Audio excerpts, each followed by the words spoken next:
తిరుపతి జిల్లా సత్యవేడు టీడీపీలో కూడా అసమ్మతి భగ్గుమంది. కోనేటి ఆదిమూలంకి టికెట్ కేటాయించడంపై ఆగ్రహం వ్యక్తం చేస్తున్నారు కార్యకర్తలు. పార్టీ నిర్ణయాన్ని వ్యతిరేకిస్తూ తిరుపతిలో నేతలంతా సమావేశమయ్యారు. ఈ సమావేశంలో మొత్తం 7 మండలాల టీడీపీ నేతలు పాల్గొన్నారు.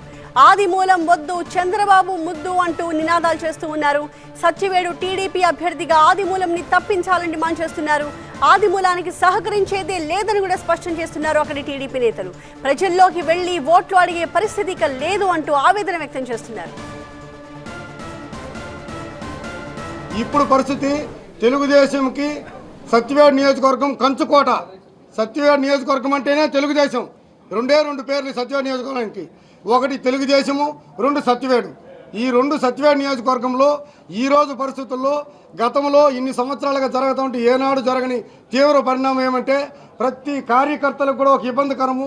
సంతానలేమి సమస్యతో బాధపడుతున్నారా? చింతించకండి. సుమారు 90,000 జంటలకు ఆనందం నింపింది ఓఎస్ఎస్ ఫర్టిలిటీ. ఈ రోజే 7825893600 కి కాల్ చేయండి. సంతానోత్పత్తి చికిత్సపై భారీ డిస్కౌంట్లు పొందండి. గుడ్ న్యూస్ చెప్పండి. వాళ్ళకి కార్యకర్తలకు ఎవరికి కూడా ఏ విషయమో తెలియదు.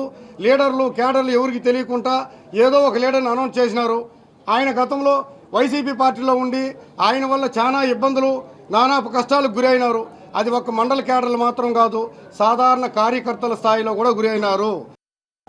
ఈరోజు మేము ఈ వ్యక్తికి అభ్యంతరం తెలుపుతున్నామంటే మా సత్యవేడు నియోజకవర్గంలో 279 పంచాయతీలు ఉన్నాయి.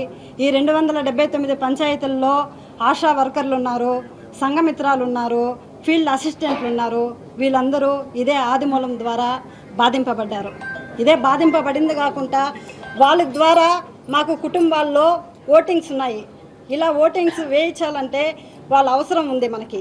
ఇలా గ్రామాల్లో కానీ మరియు మన పంచాయతీల్లో కానీ మా నాయకులు వెళ్ళి ఓటు అడిగే స్థితిలో లేదు. అలా వెళ్ళినా మమ్మల్ని తరిమి కొట్టే స్థితిలో ప్రజలు ఉన్నారు. ఇదే మేము దెబ్బలు తినడానికి సిద్ధంగా లేదు. అయ్యా బాబు గారు, ఒకటే చెప్తా ఉన్నాను, ఇదే వైసీపీలో ఆదిమూలం గారు దోచుకునింది సాలక మళ్ళీ టీడీపీలోకి వచ్చి దోచుకోవడానికి మీరు అతనికి ఒక అవకాశం ఇచ్చేటట్లు మాకు అనిపిస్తూ ఉంది.